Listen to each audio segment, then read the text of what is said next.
Assalamualaikum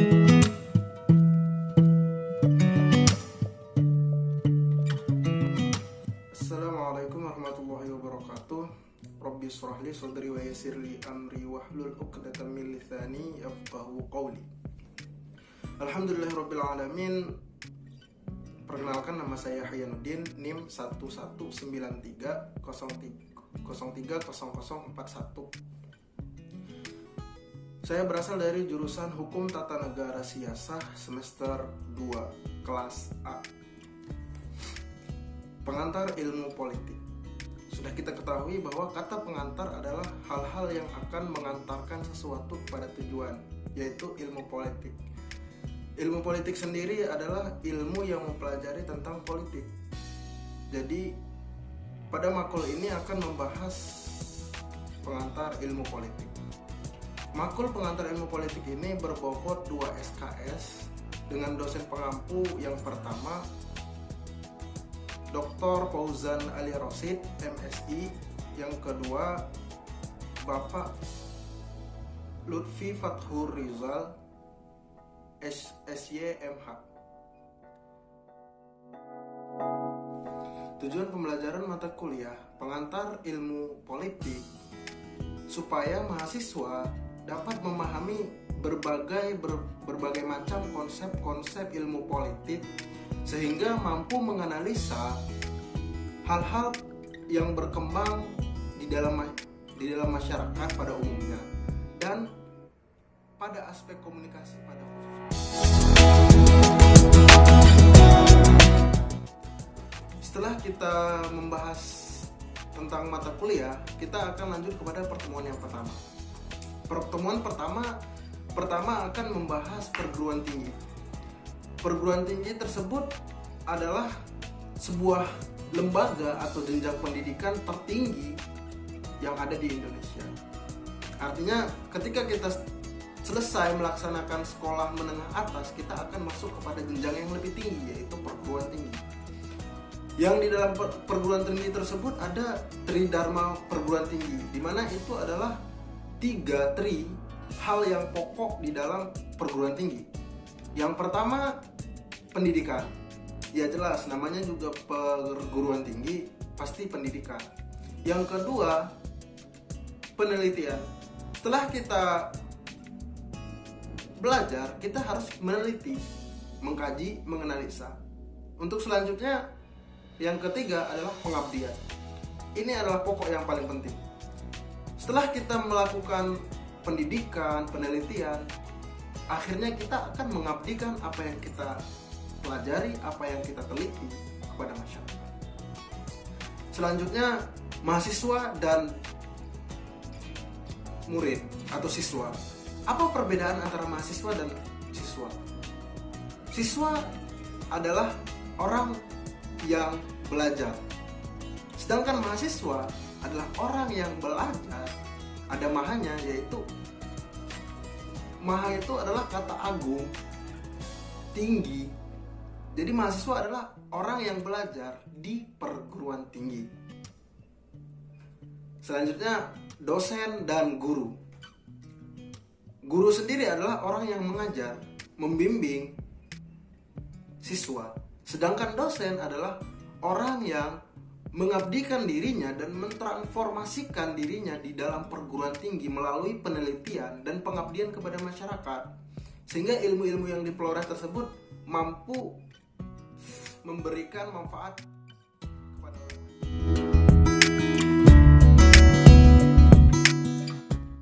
Pada pertemuan kedua ini akan membahas tentang pengetahuan dan ilmu pengetahuan. Pengetahuan adalah sesuatu yang dirasakan oleh panca indera, itu adalah pengetahuan. Sedangkan ilmu adalah kumpulan pengetahuan yang disusun secara sistematis.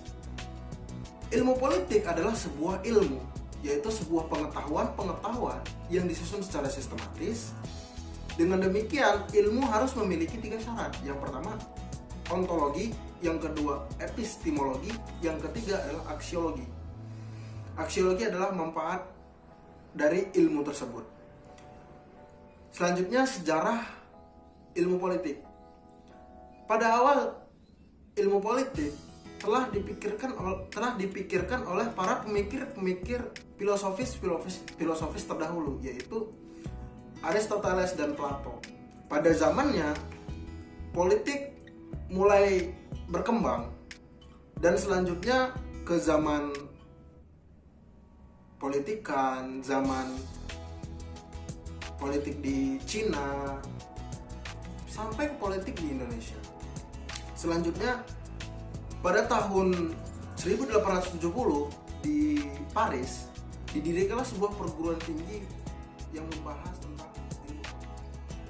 Selanjutnya pengertian ilmu politik. Pengertian ilmu politik secara umum, ilmu politik adalah ilmu yang mengkaji tentang kekuasaan dan kemaslahatan masyarakat.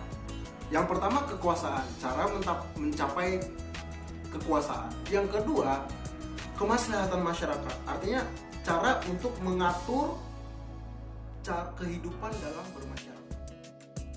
Selanjutnya kajian ilmu politik.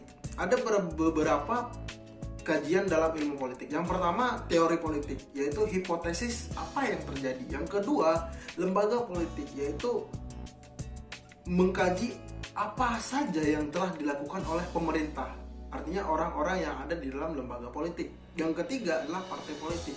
Partai politik sendiri adalah investasi pengetahuan politik dengan ideologi sendiri. Contohnya seperti partai politik yang di Indonesia, banyak sekali partai-partai di Indonesia. Yang keempat adalah membahas tentang kebijakan pemerintah, artinya apa keputusan yang telah diambil oleh pemerintah melalui presiden, dewan perwakilan rakyat, dan lain-lain. Selanjutnya pembangunan politik atau ruang lingkup ilmu politik. Ruang lingkup ilmu politik yang pertama adalah warga negara, yang kedua adalah negara, yang ketiga adalah wilayah, yang keempat adalah penduduk, yang kelima adalah pemerintah, yang keenam adalah kedaulatan, yang ketujuh adalah legitimasi. Selanjutnya membahas tentang pendekatan politik. Pendekatan politik sendiri ada 3. Yang pertama normatif, yaitu dilaksanakan oleh masyarakat. Yang kedua adalah struktural, yaitu di dalam pemerintahan. Yang ketiga adalah institusional, atau yang di dalamnya adalah partai politik.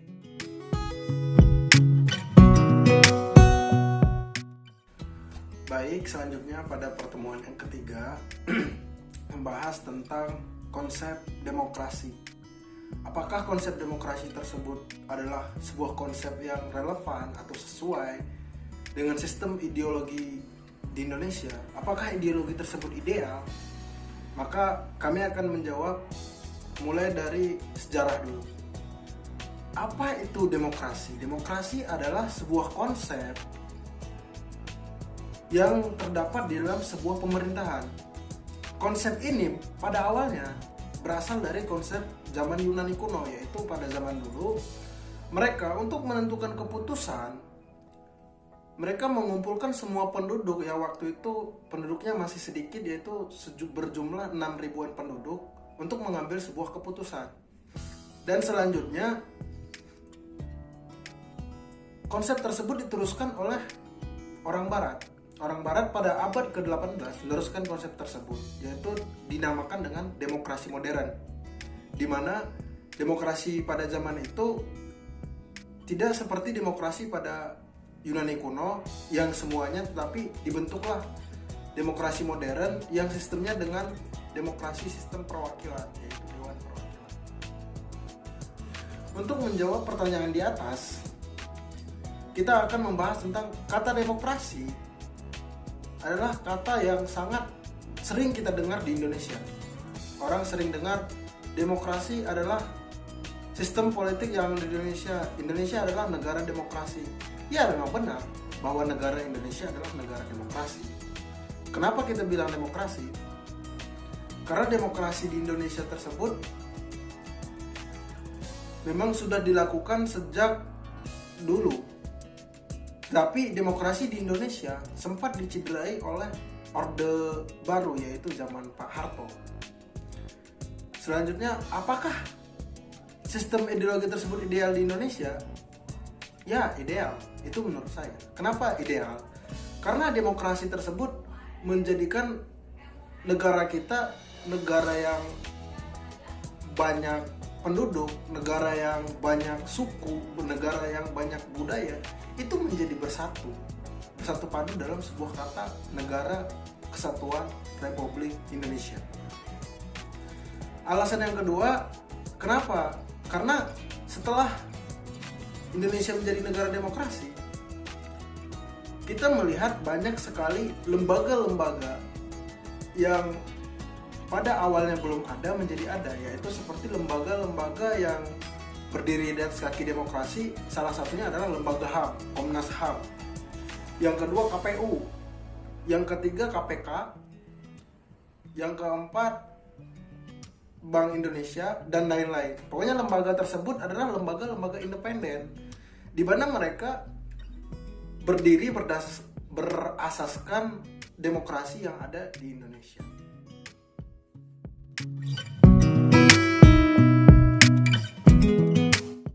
Oke, baik, kita lanjut kepada pertemuan yang keempat. Pada pertemuan yang keempat, kita membahas tentang pembatasan kekuasaan. Pembatasan kekuasaan sebagaimana dalam sebuah pertanyaan yang ada di Google Classroom, kekuasaan yang dimiliki oleh sesuatu negara harus dilakukan pembatasan kekuasaan. Apa alasan mendasari hal tersebut? Kemudian pembatasan kekuasaan tersebut terjadi pada beberapa pembagian dan pemisahan kekuasaan. Jelaskan. Itu pertanyaan yang ada di Google Classroom. Kami akan menjawab tentang sistem pemerintahan terlebih dahulu. Sistem pemerintahan Indonesia pada masanya emang sebenarnya sudah demokrasi, tapi sempat dikotori oleh zaman Orde Baru, di mana pada zaman itu Presiden Soeharto menjadi presiden selama 32 tahun. Setelah reformasi, Indonesia menata kembali kekuasaan tersebut, ya, dengan kembali ke sistem presidensial yang sesuai dengan prinsip-prinsip demokrasi. Agar terhindar dari kejadian yang lampau tersebut, maka adanya sebuah konsep pembatasan kekuasaan menjadi solusi agar tidak terjadi hal yang demikian. Konsep pembatasan kekuasaan tersebut dinamakan dengan trias politika. Trias politika sendiri adalah bahasa Inggris yang diartikan politik di dalam 3 kinerja, 3 bentuk. Yang pertama, bentuk dari kekuasaan tersebut ada 3. Yang pertama yudikatif, yang kedua eksekutif, yang ketiga legislatif. Di mana di dalam sebuah pemerintahan di Indonesia sendiri ada 3 aspek ini yang bernaung di dalam pemerintahan: yudikatif, eksekutif, dan legislatif. Kekuasaan yudikatif sendiri adalah kekuasaan di bawah naungan orang kehakiman, di mana di sana ada Mahkamah Agung, Mahkamah Konstitusi, dan Komisi Yudisial. Selanjutnya legislatif, lembaga kekuasaan legislatif. Lembaga kekuasaan legislatif adalah lembaga kekuasaan yang terdiri dari DPR dan MPR. Untuk selanjutnya lembaga kekuasaan eksekutif. Siapakah lembaga kekuasaan eksekutif? Lembaga kekuasaan eksekutif yaitu presiden sebagai kepala negara dan menteri yang membidangi apa yang dijabat.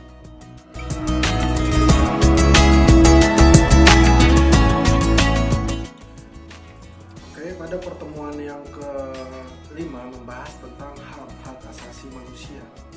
Hak asasi manusia adalah hak yang melekat pada diri manusia yang diberikan anugerah kepada Tuhan Yang Maha Esa kepada setiap individu manusia, di mana hak tersebut harus dihormati oleh orang lain.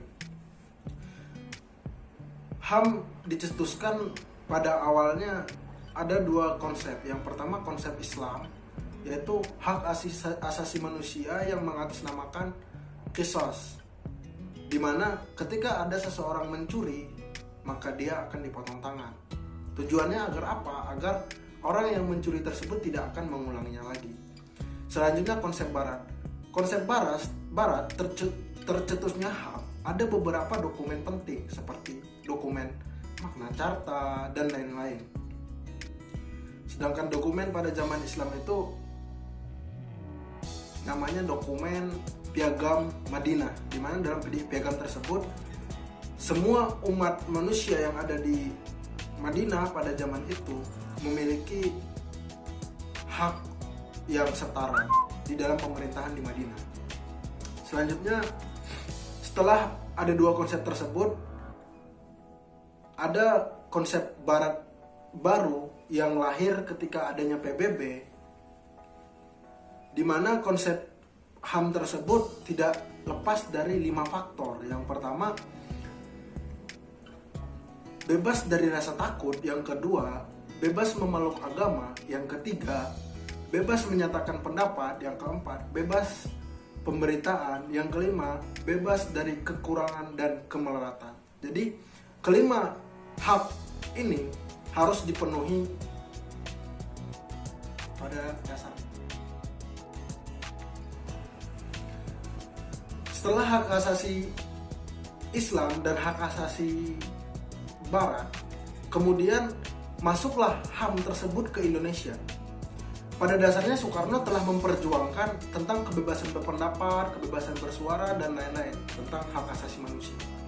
Tetapi setelah pada zaman Orde Lama hilang, yaitu masuknya zaman Orde Baru, Soeharto menghilangkan kebebasan berpendapat, di mana HAM tersebut hilang sementara di Indonesia. Kemudian setelah tumbangnya zaman Orde Baru, bangkit kembali HAM di Indonesia dengan ada tiga contoh, 3 instrumen yang membangkitkan HAM yang di Indonesia. Yang pertama adalah TAP MPR tahun 98 tentang hak asasi manusia, kemudian Undang-Undang Nomor 39 tentang hak asasi manusia, dan juga setelah kedua substansi tersebut dikeluarkan oleh MPR dan undang-undang, maka terbentuklah sebuah lembaga yang menjadi contoh, yang menjadi pengaplikasian dari undang-undang tersebut agar tidak ada lagi pelanggaran atau tindakan-tindakan yang dapat merusak HAM di Indonesia. Organisasi tersebut dinamakan dengan Komnas HAM.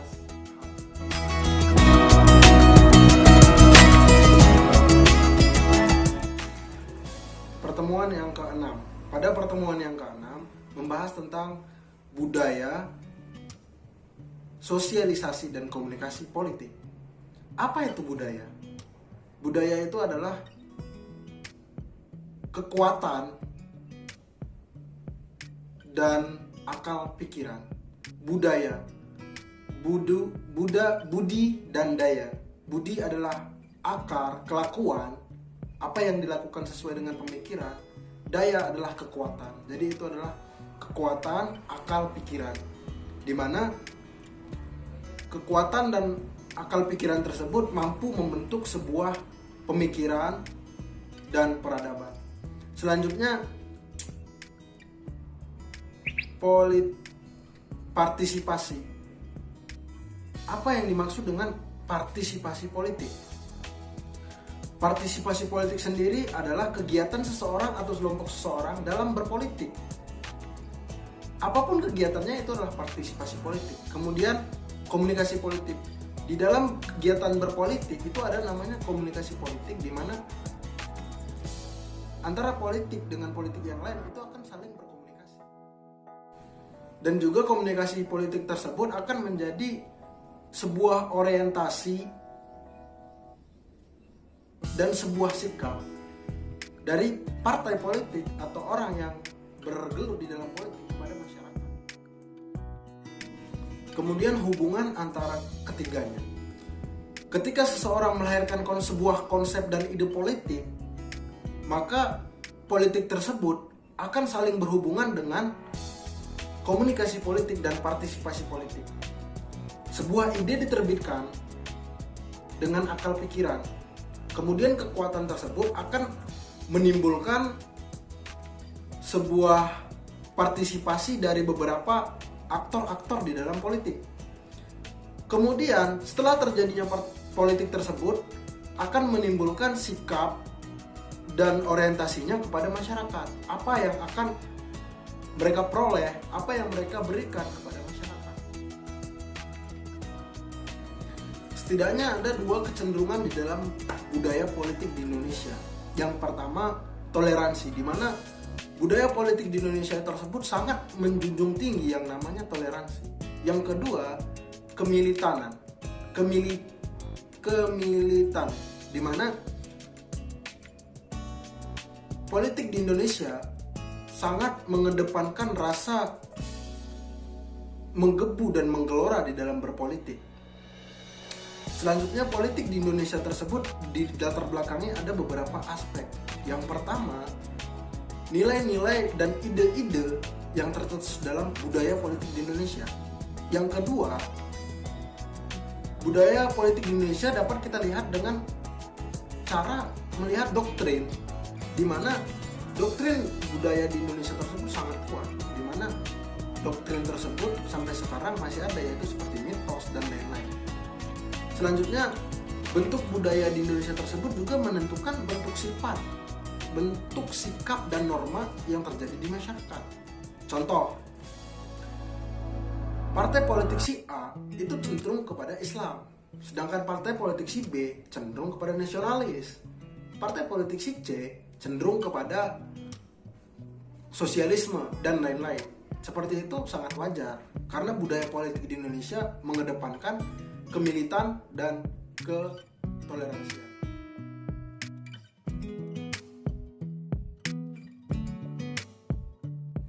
Oke, selanjutnya kita akan membahas kepada pertemuan yang ketujuh, yaitu pertemuan yang terakhir.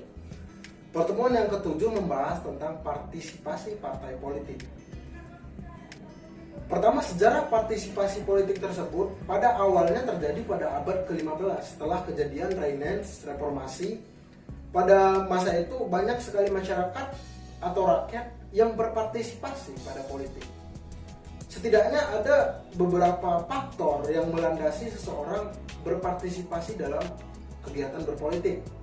Yang pertama, modernisasi. Ya tentu, karena kita sekarang sudah modern, di mana kita setelah mengetahui informasi, mengetahui banyak hal-hal yang terjadi di luar sana, maka kita akan tergugah untuk melaksanakan atau untuk ikut berpartisipasi di dalam politik. Apakah partisipasi dalam politik itu penting? Ya, sangat penting. Karena untuk memajukan atau untuk memperbaiki sistem politik kita sendiri, kita memerlukan seseorang, memerlukan orang-orang yang berjiwa politik, yang berjiwa teguh untuk melakukan dan untuk menanamkan politik-politik yang bersih tanpa adanya kecurangan di dalam. Yang kedua, faktor yang melandasinya adalah perubahan struktur sosial di dalam kehidupan masyarakat, di mana struktur sosial tersebut memang sudah diklarifikasikan dari zaman dahulu. Maka ketika adanya HAM, struktur-struktur tersebut ingin dihapuskan, tetapi struktur tersebut tidak akan bisa dihapuskan karena ada struktur orang kaya, orang miskin, dan lain-lain. Faktor itu juga melandasi orang berpartisipasi dalam politik. Yang ketiga, faktor kaum intelektual, di mana kaum intelektual juga memberikan wejangan-wejangan, nasihat-nasihat tentang berpolitik. Yang keempat, karena banyaknya konflik di dalam sebuah partai, baik itu konflik internal maupun eksternal. Yang terakhir, banyaknya masyarakat berpartisipasi dalam politik karena kelakuan pemerintah. Pemerintah terlalu ikut campur dalam mengklarifikasikan, mengelompokkan ekonomi, sosial, dan lain-lain, sehingga masyarakat tergugah untuk ikut berpartisipasi di dalam dunia politik. Selanjutnya ada tingkat-tingkatan di dalam partisipasi partai politik. Yang pertama, aktivis. Partisipasi partai politik tersebut adalah orang-orang yang berkepentingan di dalam politik, seperti pemimpin partai politik, pemimpin organisasi, pemimpin kelompok, dan lain-lain. Selanjutnya, orang yang berpartisipasi dalam politik yang kedua adalah partisipan. Partisipan ini pada dasarnya hanya berpartisipasi ketika partai politik tersebut ada proyek atau ada kebutuhan seperti pemilu dan lain-lain. Yang ketiga, pengamat. Pengamat politik adalah orang yang berpartisipasi dalam politik melalui pemikiran, melalui intelektual, dan melalui konsep-konsep di dalam politik tersebut. Mungkin itu saja yang dapat saya sampaikan. Lebih dan kurang saya minta maaf. Saya Hayaluddin, nomor NIM 119303041, jurusan Hukum Tata Negara Siasah HTN kelas A. Mengucapkan terima kasih.